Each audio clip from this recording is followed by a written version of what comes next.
Model ও অভিনেত্রী স্নিগ্ধা চৌধুরীর অভিযোগ তদন্ত শেষে আইনানুগ ব্যবস্থা নেওয়ার কথা জানিয়েছে পুলিশ। খিলক্ষেত থানার অফিসার ইনচার্জ জানান, রোববার রাতে মডেল স্নিগ্ধা থানায় গিয়ে অভিযোগ করেন। বলা হয়, রাজধানীর ৩০০ ফিট এলাকার একটি হাসপাতালে বিজ্ঞাপনের চুক্তির কথা বলে তাকে ডেকে নিয়ে শারীরিক নির্যাতন করেন আসিয়ান গ্রুপের চেয়ারম্যান নজরুল ইসলাম চৌধুরী। তিনি জানান, বিজ্ঞাপনের চুক্তি স্বাক্ষরের কথা বলে তাকে ডাকা হয়। এরপর সেখানে তাকে হাত পা বেঁধে জোরপূর্বক মদের সাথে নেশাজাতীয় দ্রব্য মিশিয়ে খাইয়ে শারীরিকভাবে নির্যাতন করা হয়।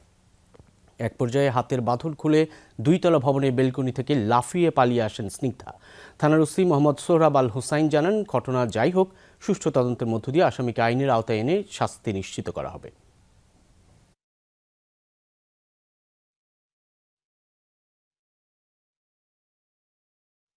তারা আমার অবস্থাটা চিন্তা করেন।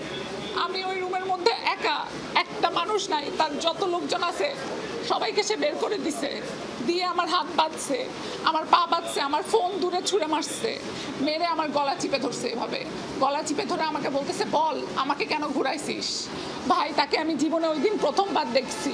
আমার কথা হইতেছে, আমাকে কেন এটা করা হইলো। বাই রিটার্ন কমপ্লেন পেয়েছি, সেই কমপ্লেনের ভিত্তিতে এজাহার হিসেবে আমরা এটা মামলা রেকর্ড করব এবং রেকর্ড করার পরে হয়তো আমরা আইনগত ব্যবস্থা নেব। এটা যেহেতু আমি মাত্র এজাহার পেয়েছি, আমি হয় ঘটনাস্থলে যাব, আমি বিস্তারিত তদন্ত করার চেষ্টা করব। এজাহার আমি যখন পেয়েছি তখনই মামলা প্রক্রিয়া শুরু করেছি।